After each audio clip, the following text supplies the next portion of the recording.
지금부터 2020년 6월 14일 더함 공동체 교회 주일 예배를 주님의 이름으로 시작하겠습니다. 다 같이 사도신경으로 신앙 고백 드리겠습니다. 나는 전능하신 아버지 하나님, 천지의 창조주를 믿습니다. 나는 그의 유일하신 아들 우리 주 예수 그리스도를 믿습니다. 그는 성령으로 잉태되어 동정녀 마리아에게서 나시고 본디오 빌라도에게 고난을 받아 십자가에 못 박혀 죽으시고 장사된 지 사흘 만에 죽은 자 가운데서 다시 살아나셨으며 하늘에 오르시어 전능하신 아버지 하나님 우편에 앉아 계시다가 거기로부터 살아있는 자와 죽은 자를 심판하러 오십니다. 나는 성령을 믿으며 거룩한 공교회와 성도의 교제와 죄를 용서받는 것과 몸의 부활과 영생을 믿습니다. 아멘.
죄와 사망으로부터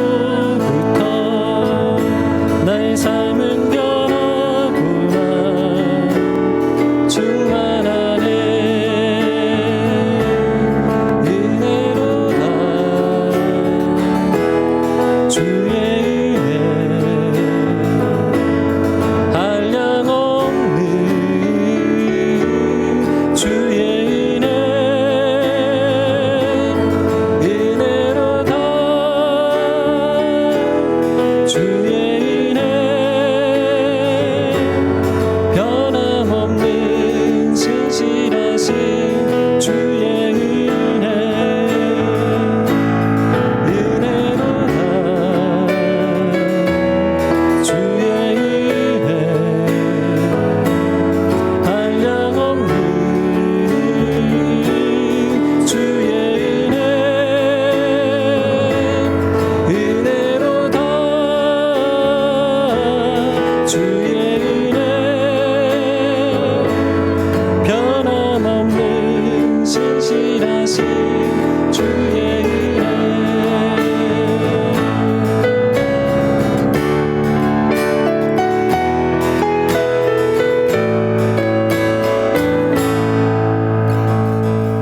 완전하신 성품 예수 닮기를 내가 원하네. 자비하시고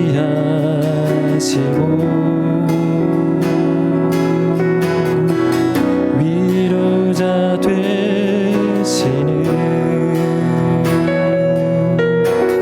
예수 닮기를 내가 원하네.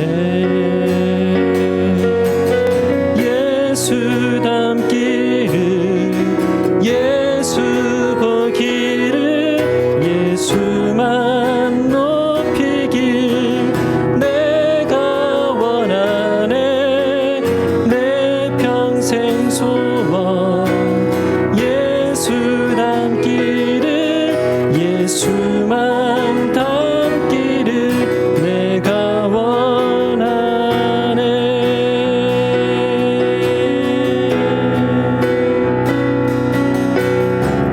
완전하신 예수 새롭게 하시네. 연약한 내 영혼 온전하게 되리. 완전하신 예수 새롭게 하시네. 연약한 내 영혼 온전하게 되리. 예수 닮기를 예수 보기를 예수만 높이길 내가 원하네. 내 평생 소원 예수 닮기를 예수만 닮기를 내가 원하네.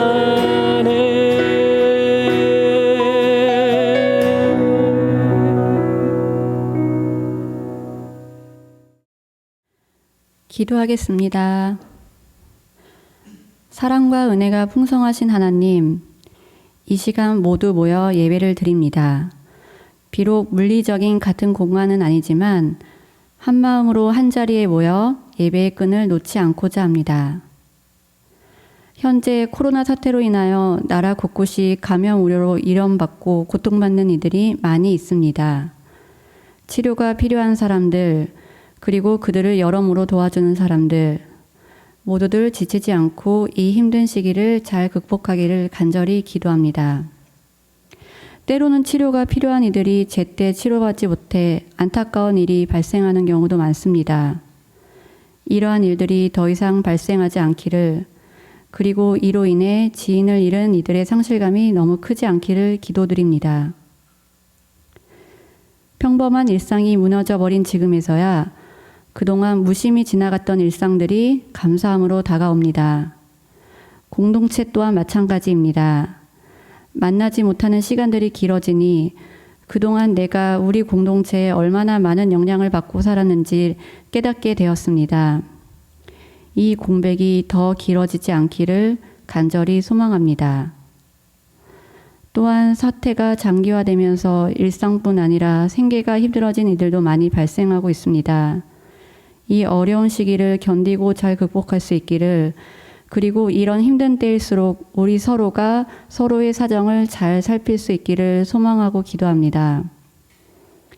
마지막으로 우리가 만나지 못하는 시간 동안 예배를 드릴 수 있도록 애써주시는 여러 봉사자들에게도 감사드리며 이 모든 말씀 예수님 이름으로 기도드렸습니다. 아멘.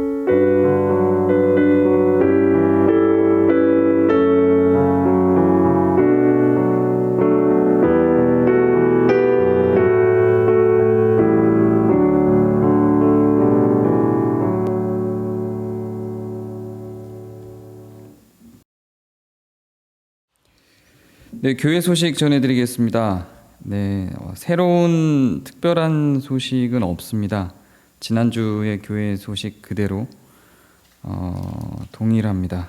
네, 6월에 예정돼 있던 사역팀별 모임이랑 흩어지는 예배는 취소가 됐고요. 또 각자 맡은 자리에서 가정별로 예배를 하면서 코로나 상황이 좋아지기를, 또 교우 간에 기도의 제목들을 두고 소통을 계속 해주시기를 바랍니다. 오프라인 예배 시점은 좀 인내심을 갖고 길게 보고 기다리셔야 될 것 같습니다. 여러 가지 확정되지 않은 것에 대한 불안함이 여기저기서 다 발생하게 될 텐데요. 교회에 대해서는 불안감을 내려놓으시고 다른 불안들로도 충분히 어려움이 있으실 테니까 운영위를 신뢰하고 믿고 맡겨주시고 그냥 한동안 이렇게 가려니 생각을 하면서 이제 상황이 좋아지고 시작을 다시 하면 그때는 기쁜 마음으로 다시 손을 잡으면 되니까요. 네, 오프라인 예배 시점에 대해서는 좀 인내심을 갖고 길게 두고 생각을 좀 해주셨으면 좋을 것 같습니다. 계속 운영위에서는 매월 말에 이 문제를 가지고 계속 논의를 하고 있습니다. 네, 감사합니다.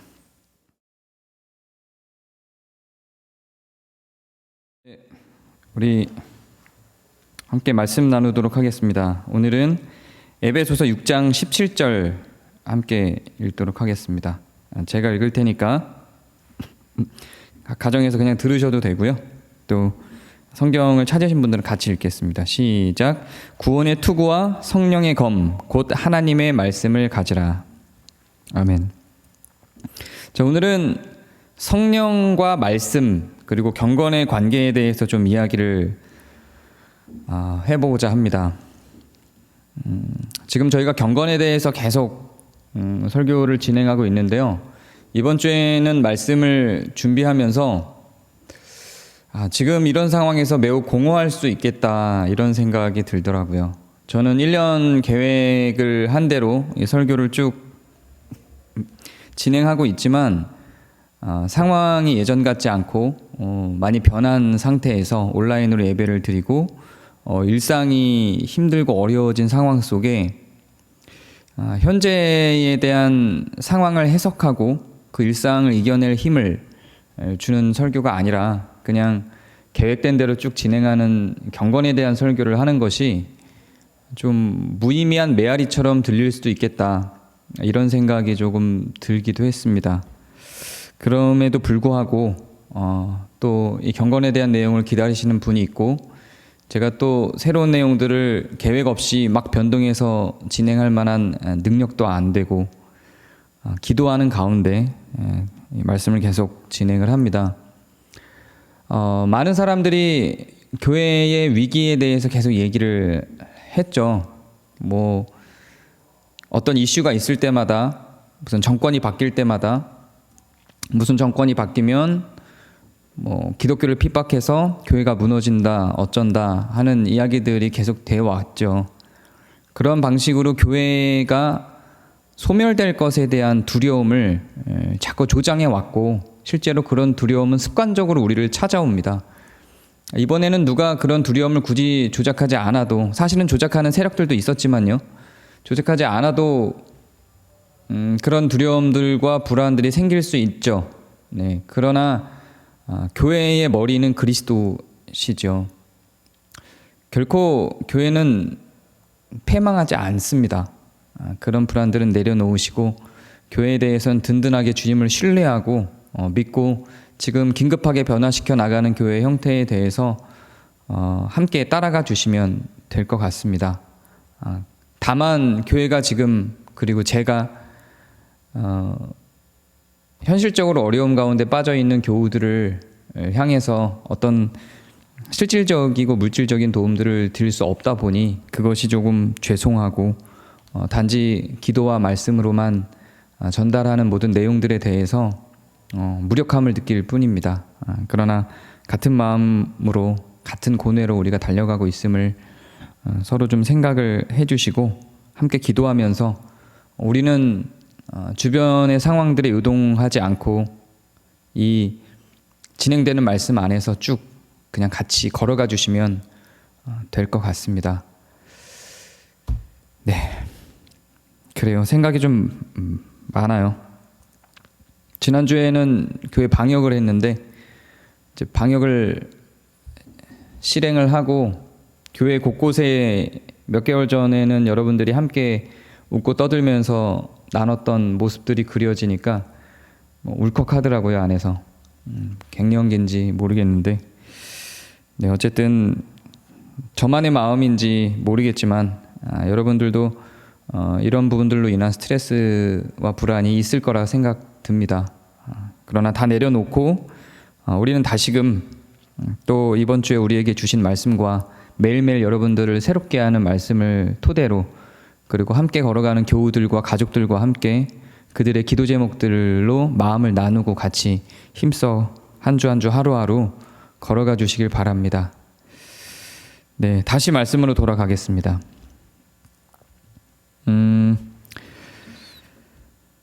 오늘 말씀을 보면 성령의 검을 하나님의 말씀이라고 이야기를 합니다. 성령에 대한 이야기는 우리나라에서 끊임없이 민감하게 다가옵니다. 특히나 제가 이 성령에 대한 정의와 성령의 활동에 대한 정의로 매우 민감하게 우리 교회에 와서 계속 설교를 하고 있었고, 이것으로 인해서 많은 상처를 받으시는 분들도 있었고, 이것으로 인해서 저와 어떤 신학적인 대립을 세우다가 떠나신 분도 사실은 있었죠. 그러나 제가 얼마나 성경에 대한 해석의 관점에 대해서 넓게 포용을 하고 저는 그렇게 다루지 않지만 다른 여러 리버럴한 해석들에 대해서 그대로 수용하고 다양한 입장들을 허용하고 저도 배우고자 하는 마음으로 다가가는지 저와 같이 성경 공부를 하고 같이 신앙생활을 해보신 분들은 알 겁니다. 그러나 이 부분만큼은, 이 성령에 대한 거짓된 가르침만큼은 그냥 허용하고 지나기가 매우 어렵습니다. 우리 한국 사회 속에 가장 많은 성령에 대한 이해가, 성령에 대한 오해라고 해야 되겠죠. 성령에 대한 오해가 뭐냐면 성령을 우리가 어떤 힘처럼 부릴 수 있다는 오해였습니다. 그래서 성령이라고 하면 그걸 은사로 퉁쳐서 성령의 은사에 대해서 설명했던 방언과 신유와 하는 것들로 집중을 시키죠. 그래서 방언이나 신유, 영분별, 예언 이런 것들로 성령의 도구화를 실현시키는 현상들이 우리나라에 매우 만연해 왔습니다. 저는 이것이 한국교회를 망가뜨린 두 개의 기둥, 성경의 근본주의적 해석과 그리고 지금 이야기한 이 성령의 능력과 은사를 혼동해서 일부러 제가 생각할 때는 혼동시켜서 가르쳤던 내용 때문이다, 이렇게 생각을 합니다. 그건 성령의 능력의 측면이 아니라, 성령의 열매의 측면이 아니라 은사의 측면입니다. 그건 그냥 선물로 주어진 것입니다. 그걸 향해서 인간이 노력해서 달려가는 것이 아닙니다. 방언이 없다고 이야기하지 않습니다. 신유가 없다고 이야기하는 것이 아닙니다. 그걸 노력으로 쟁취하는 게 아니라는 이야기입니다. 그래서 노력으로 쟁취하지 않으니까 또 기도로 쟁취한다 그래요. 그것도 노력으로 들어갑니다. 그건 그가 기도를 하는 자이든 아니든 그의 어떠함과 상관없이 하나님께서 주어주신 것이기 때문에 그걸 염두에 두고 우리가 무엇인가를 연습하거나 노력해서 쟁취하는 게 아니에요. 그런데도 불구하고 신유를 연습하는 집회들, 방언을 연습하는 집회들, 그리고 그것들을 꿈꾸게 만드는 이 세상 속에서 우리가 살아가는 능력들이 우리 가운데 있지 않다 보니 그런 영적인 어떤 능력으로 보이는 은사들을 우리 가운데 갖고 와서 대리만족을 시키고자 하는 종교적 행위들이 우리나라 기독교 내부를 장악해버렸습니다.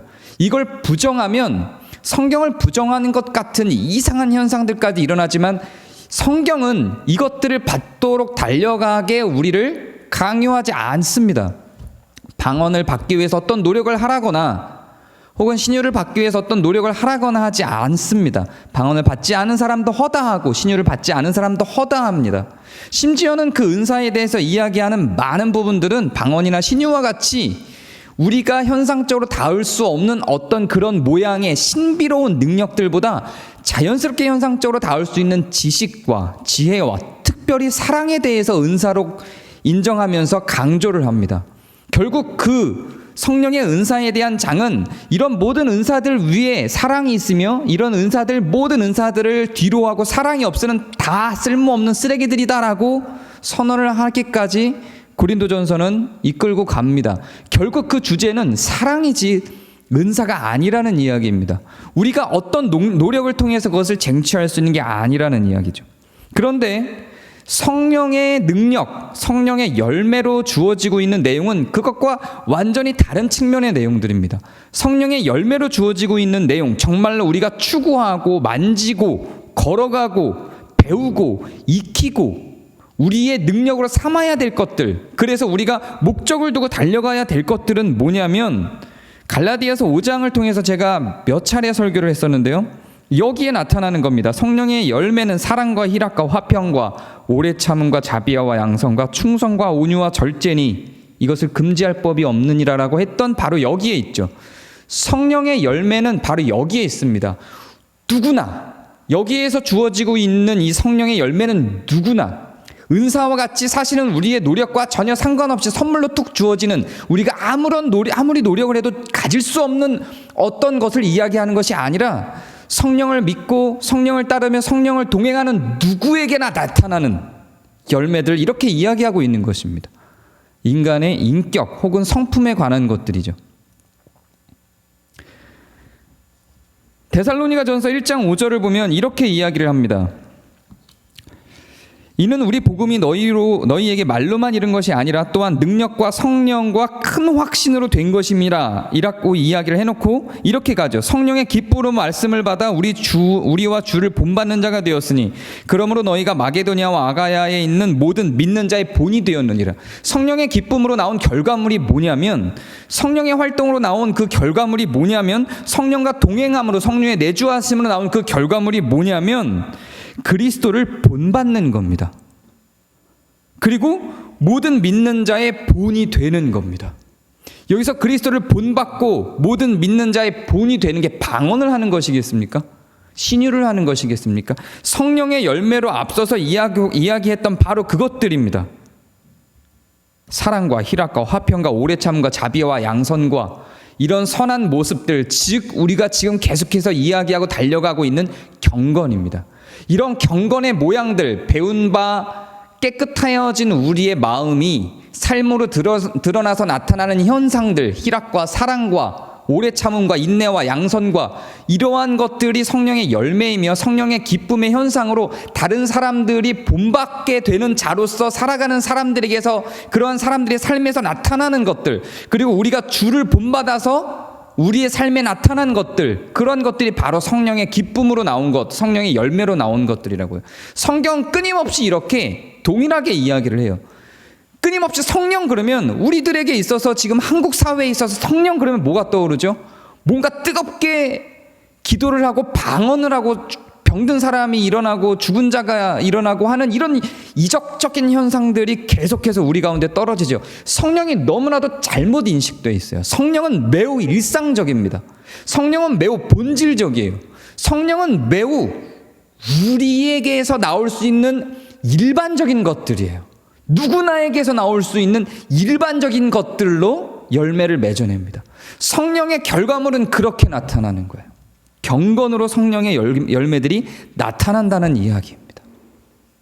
이건 끊임없이 제가 계속해서 강조해 왔던 것이죠. 그런데 오늘은 좀 다른 측면에서 바라보도록 하겠습니다. 이렇게 계속 이야기를 하다 보니까 이런 생각이 들 수 있어요. 그러면 성령의 활동이라고 하는 건, 성령의 열매라고 하는 건, 성령과 교제함으로 주어진 결과물이라고 하는 건 성경과는 아무런 상관이 없겠네? 라고 주어질 수 있습니다. 이렇게 가면 또 다른 문제가 발생을 합니다. 은사라고 하는 것도 성경과 하나님의 말씀과 아무런 상관없이 나타나는 결과물들로 주어졌어요. 그래서 성경을 배우지 않아도 그냥 기도하다가 살아가다가 찬양하다가 어떤 특별한 한 사람의 기도를 받고 갑자기 방언과 신유가 터져버리는 현상들을 간증하게 되죠. 그러면 우리의 하나님을 만날 수 있도록 하는 매개로서의 성경, 우리 하나님에 대해서 계시하고 설명해 준 유일한 매개로서의 성령은 온데간데 없어지고 바로 하나님을 만날 수 있는, 혹은 어떤 내 방언을 터뜨리게 해준 어떤 사람을 통해서 하나님을 만날 수 있는 결과물을 만들어내요. 이렇게 성령의 은사 위주의 강론과 집회와 설교들은 그 성령의 활동을 설명함으로 말씀을, 성경을 쏙 빼버려요. 지식을 싹 빼버립니다. 이것도 매우 악하지만 성령의 활동이 경건으로 나타난다라고 하는 그 이론 안에서, 그 지식 안에서 성경을 빼버리는 것도 우리를 병들게 만들 수 있습니다.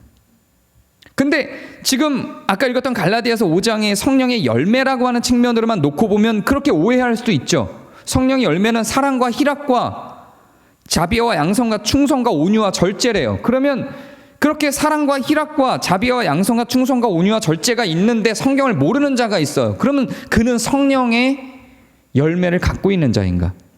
성령과 동행하는 자인가? 이렇게 생각할 수 있다라는 이야기죠. 그런데 성경은 그렇게 이야기하지 않습니다. 데살로니가 전서 1장 5절에 성령을 통해서 그리스도를 본받는 자가 된 자, 그리고 다른 모든 사람들에게 본받는 자가 되는 자에 대해서 설명을 할 때 이렇게 기록하고 있죠.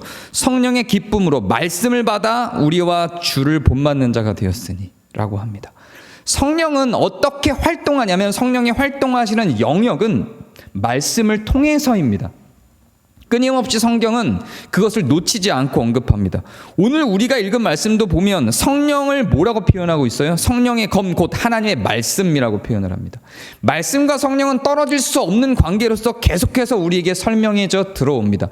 성령이 살아 움직이는 공간이 어디냐면 말씀이라고 하는 지식이 있는 그 가운데에서입니다.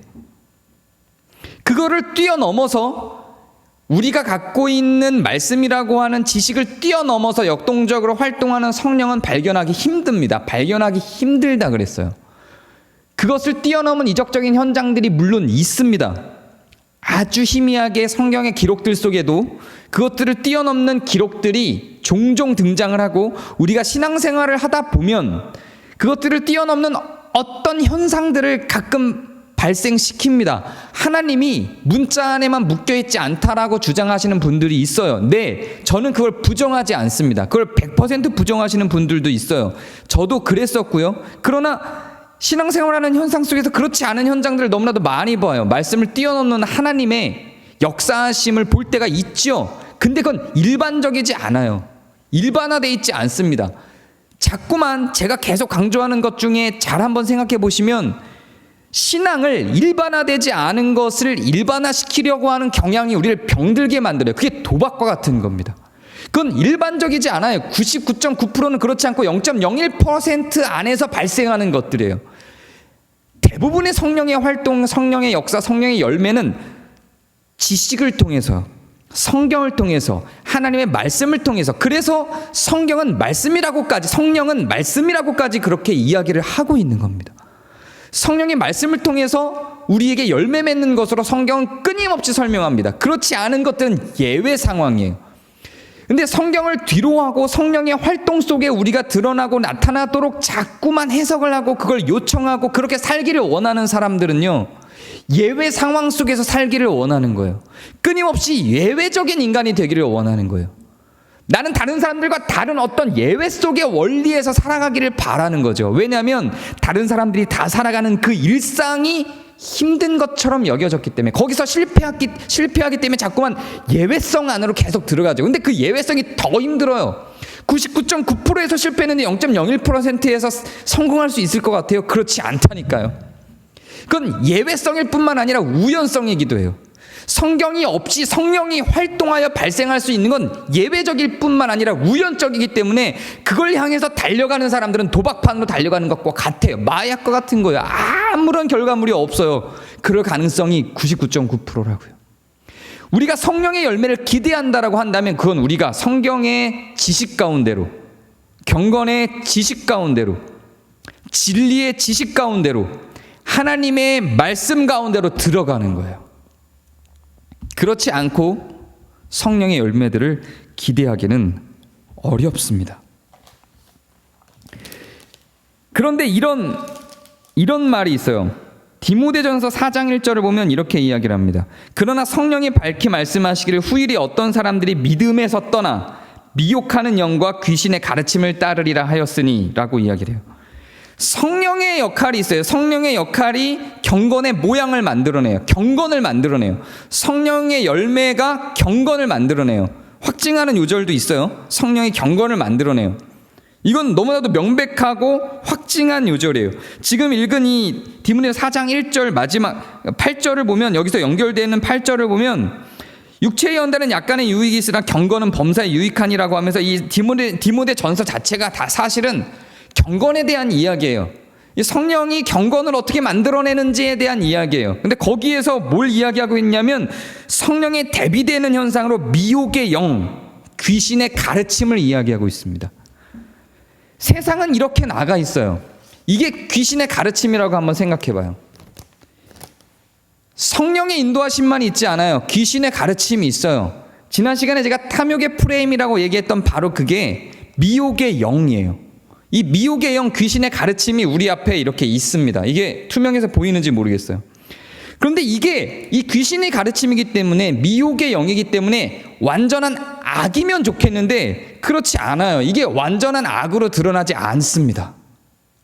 미혹의 영은요, 선의 모습을 가져요. 그래서 그 미혹의 영, 그 미혹하는 영, 귀신의 가르침으로 나온 결과물이 뭐냐면 어떤 음식물을 먹지 말라고 하고 혼인을 금하는 것들이에요. 이게 나빠 보이지 않아요. 금욕주의예요. 어떤 금욕을 하게 만드는 어떤 행위로 나타나요. 미혹의 영도요, 사람을 병들게 하고 막 이렇게 다리를 부러지게 하고 이렇게 나오는 게 아니에요. 경건의 모양을 한다니까요. 선한 모습처럼 다가와요. 선한 모습처럼. 이게 탐욕의 프레임이에요. 탐욕의 프레임은, 악한 영의 프레임은요, 악한 영이 만들어 놓는 구조는 선한 걸 완전히 제거하지 않아요. 선한 게 완전히 제거하고 순수한 악으로만 가면 이거 금방 분별이 되거든요. 일로 안 빠져요, 사람들이. 선한 모양이 있어요. 그래서 구분이 안 됩니다. 이거는 성령의 프레임이에요. 이게 탐욕의 프레임이고 이게 성령의 프레임이면 이렇게 겹쳐져요. 겹쳐지는 요 부분들이 있죠.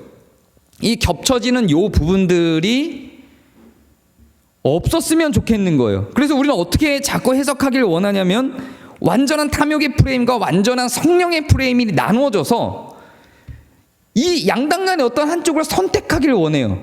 그래서 나랑 좀 다른 게 있으면 쟤는 미혹의 영인 거예요. 그리고 나는 성령의 프레임 안에 있는 것처럼 자꾸 생각을 하죠. 근데 그렇지 않아요. 이게 겹쳐진다니까요. 그래서 이 공간이 반드시 발생해요. 만약에 이 공간을 성령에게만 있을 것 같은 긍정적인 모습이 탐욕의 프레임에 있는 긍정적인 모습과 맞닿는 부분들이 발생을 한다고요. 경건의 모양이라는 측면에서 그래요. 경건의 모양을 탐욕의 프레임도 사용을 해요. 그리고 그 경건의 모양은 성령의 프레임 안에도 있는 거예요. 근데 만약에 이 경건의 모양이라고 하는 측면을 싹 없애고 성령만, 이 세상 사람들은 전혀 인지할 수 있는 어떤 일반 은총의 영역이 여기 있다면, 이 공통된 부분들이 있다면, 이게 싹 빠진 성령의 모습만, 세상 사람들은 이해할 수 없는, 사람의 지식으로 이해가 안 되는 어떤 것만 딱 남겨지는 부분이 있잖아요. 이러면 이건 무당구시되는 거예요. 여기에만 자꾸 신앙을 몰입시키죠. 근데 여기에만 신앙을 몰입하면 빨리 천국 가야 돼요. 이 세상이 종말이 와야 된다니까요. 신앙은, 성령의 프레임은 결코 여기에만 있지 않아요. 이렇게 교차되는 탐욕의 프레임과 교차되는 부분을 성령의 프레임이 갖게 됩니다. 이게 일반 은총의 영역이겠죠. 바람과 같은 거예요. 하나님이 우리에게 주신 은혜이지만 하나님을 모르는 사람들 다 갖고 있는 선한 의지와 은혜의 어떤 테두리 안에 있는 모습들입니다. 이걸 버릴 수 없어요.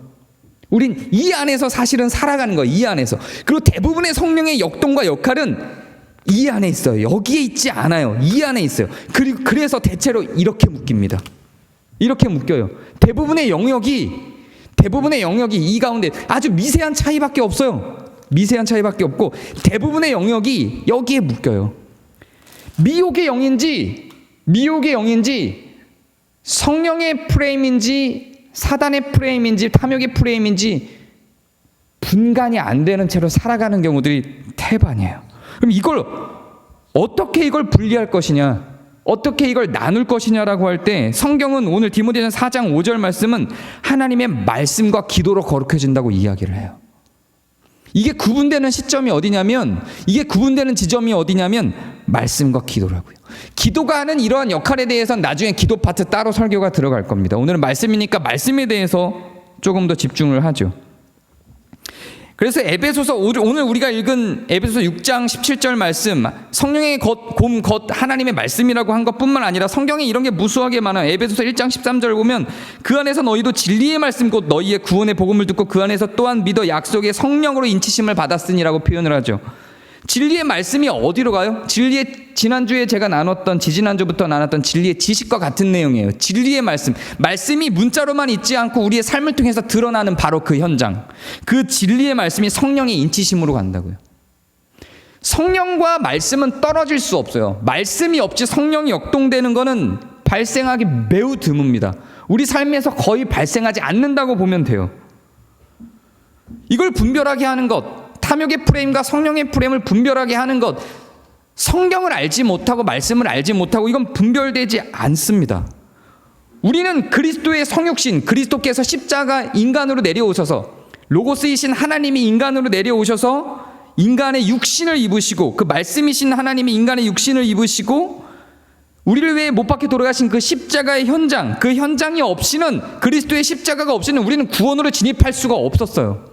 그분이 우리의 죄를 사해 주셨기 때문에 우리는 구원으로 진입할 수가 있었죠. 그렇게 그분의 십자가 없이는 우리가 구원으로 진입할 수 없었던 것처럼 또 다른 그리스도인 말씀, 그분이 말씀이라고 하셨죠. 또 다른 그리스도인 그 말씀이 없이는 우리는 경건에 이를 수가 없어요. 그분의 십자가의 죽으심이 없이 우리가 구원으로 진입할 수 없었던 것처럼 그분이 남기신 또 다른 그리스도인 말씀이 없이는 우린 경건으로 들어갈 수가 없어요. 그리스도가 우리를 위해 죽으셔서 우리를 구원으로 들어가게 하신 것처럼 그분의 말씀이 우리를 경건에 이르게 만듭니다. 이 실천을 해봐야 지식의 의미를 알게 돼요. 기술자들이 기술을 배웠어요. 그 기술을 사용해보지 않으면 그 기술을 배울 때 익혔던 문자가 뭘 의미하는지 몰라요. 용접을 직접 해보지 않으면 용접을 배울 때 익혔던 그 문자가 뭘 의미하는지 몰라요. 실천을 해봐야, 문제를 풀어봐야, 영어를 아무리 문자로 배워도 외국인을 만나서 그 영어로 대화를 해보지 않으면 그게 뭘 의미하는지, 그게 어떻게 드러나는지, 그게 실용적인지 몰라요. 실천을 해봐야 지식을 알 수 있죠. 당연한 겁니다. 그런데 지식이 없이는 실천이 안 된다고요. 연산부터 배우지 않으면 미분적분으로 못 가는 것처럼요. 영어를 배우지 않고 그냥 영어를 말할 수 없는 것처럼요. 지식이 없으면, 성경이 없으면 경건은 드러나지 않습니다. 우리로 하여금 사랑하게 하고 실천하게 하는 힘은 성령에 있는데 그 성령은 무엇을 역동으로? 말씀을 역동으로 우리의 삶에 나타나게 되는 겁니다. 그렇지 않고 그냥 눈으로 보는 지식과 같은 것들이 뭐가 있냐면 다른 사람들이 경건한 걸 보는 거예요. 다른 사람들이 경건한 걸 공동체에서 보죠. 그리고 나도 경건한 줄 착각해요. 다른 경건한 사람들 사이에 있으면서 내가 경건한 줄 착각해요. 목사나 장로나 혹은 집사나 한국의 어떤 사람들이 경건하게 살아가는 걸 보고 나도 그 공동체 안에서 그 영향을 받으면서 살아가면서 내가 경건한 줄 알죠. 천만에요. 경건은 매우 진리적이에요. 매우 개별화되어 있어요. 고통이 개별화되어 있듯이 경건도 개별화됩니다. 지식이 일반적이라고 해서, 그래서 그 지식을 경건으로 드러내고 삶으로 나타내는 사람들이 내 주변에 있다고 해서 나도 그러한 것처럼 착각하면 안 돼요. 그거는 문자로 읽었으나, 기술을 문자로 읽었으나 내가 그 기술을 사용해 본 적이 없는 것처럼, 그리고 그 기술을 사용하는 몇몇 지식을 갖고 있는 사람들을 눈으로 본 것처럼, 용접을 하는 다른 사람을 봤어요. 그런다고 내가 용접할 수 있는 건 아니거든요. 수영하는 걸 다른 사람이 봤어요. 그런다고 내가 수영할 수 있는 건 아니에요. 수영하는 걸 문자로 배웠어요. 그렇다고 내가 수영할 수 있는 건 아니에요. 그런 것처럼 우리는 성경을 삶으로 실천하고 삶으로 실천된 성경대로 실천된 삶을 살아가는 다른 사람들을 보는 것만으로는 경건에 이르지 못합니다. 우리가 그거를 실천해 나가야죠. 그러나 반대로 지식이 없으면, 지식을 배우지 않으면 영어를 할 수 없는 것처럼, 배우지 않은 상황 속에서 수영을 할 수 없는 것처럼, 모범을 보지 않으면, 수영하는 사람들의 모범을 보지 않으면 내가 수영을 따라 할 수 없는 것처럼, 마찬가지로 우리는 지식이 필요하고 그 지식을 통해서 살아가는 다른 공동체의 구성원들과 모범되어 먼저 걸어간 믿음의 본들이 우리 삶 속에서 필요합니다. 그래서 공동체도 필요한 것입니다. 진리는 개별적이듯이 일반화된 그런 지식인 말씀을 통해서, 말씀은 일반화되어 있지만 진리는 개별적인 것처럼 경건은 모두 개별화되어서 우리들의 개인적인 개별화된 삶 속에서 나타나야만 합니다. 그래서 지식에도 일반화되어 있지만, 지식 자체는 일반화되어 있지만 그 지식에도 개별적으로 접근하는 것이 맞습니다. 개인적으로 성경을 읽고 묵상하고, 그리고 개인적으로 개인의 삶 속에서 개별화된 진리를 드러내어 개인적으로 경건에 이르게 되는 것이, 그래서 그 삶이 서로에게 본이 되어 영향을 미치는 것이 경건에 이르는 길입니다. 그 가운데 그 과정을 성령이 인도하시고 성령이 역동적으로 공동체 안에서 서로에게 영향을 주면서 그 지식인 말씀이 사람에게서 사람에게로 번져나가도록 만들어내는 원리로 성령은 우리를 이끌어내십니다. 우리 다 함께 경건에 이르는 공동체로 서게 되기를 소망합니다. 제가 기도하겠습니다. 은혜 하나님, 우리가 경건한 자로 살아가게 되기를 소망합니다.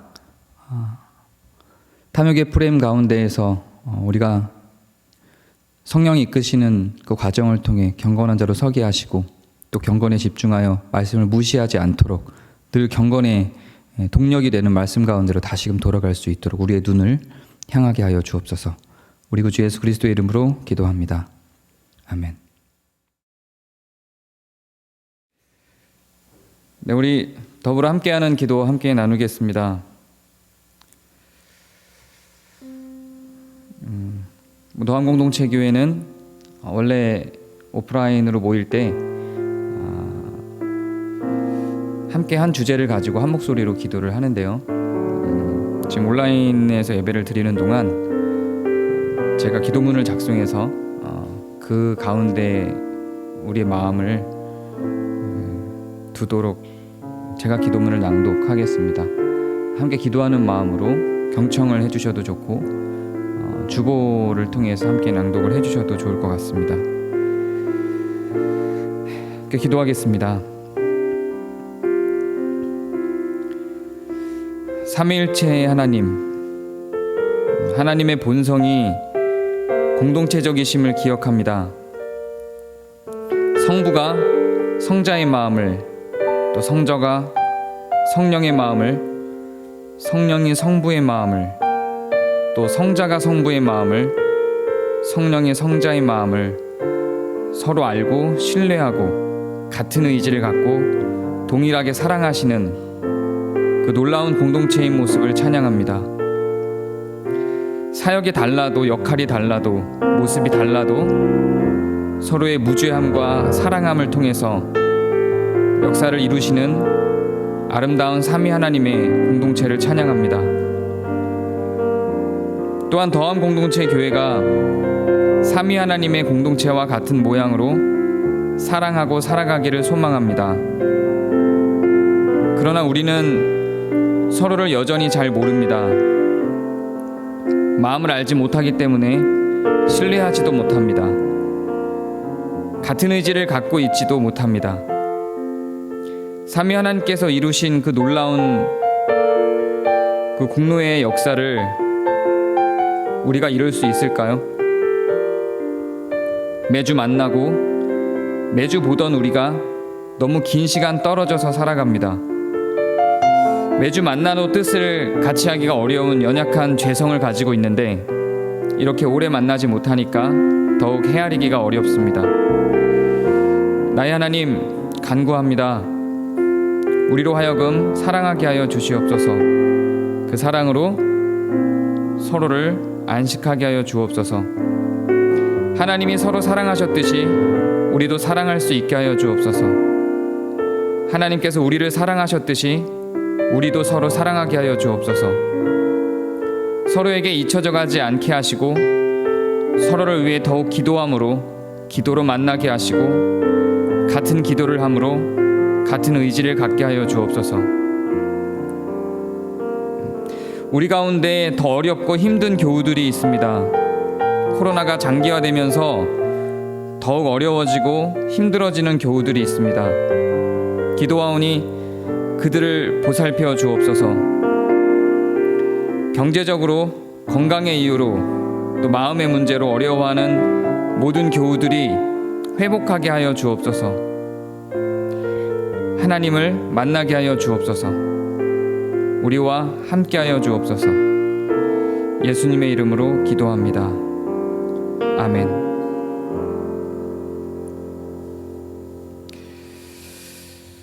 우리 같이 기도의 마음을 모아서 애찬교동문 교독하시겠습니다. 매주 반복되는 교독문이지만 저희가 실제로 애찬식을 거행할 때보다 더 많이 와닿는 내용들인 것 같습니다. 좀 더 내용에 집중을 하면서 고백하는 마음으로 함께 교독하시겠습니다. 우리가 함께 오프라인에서 모여서 애찬식을 할 때 그림을 같이 그리면서 해주셔도 좋을 것 같아요. 교독하시겠습니다. 우리는 서로를 그리스도의 몸된 교회의 한 형제 자매로 고백합니다.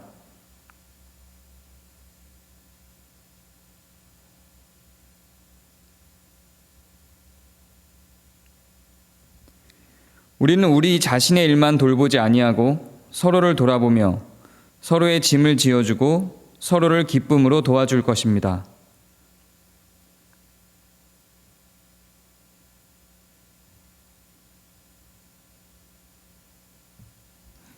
기쁠 때나 슬플 때나 그 기쁨과 슬픔을 함께 나누고 서로를 격려하며 교회 공동체의 덕을 세우는 모든 일에 함께할 것입니다.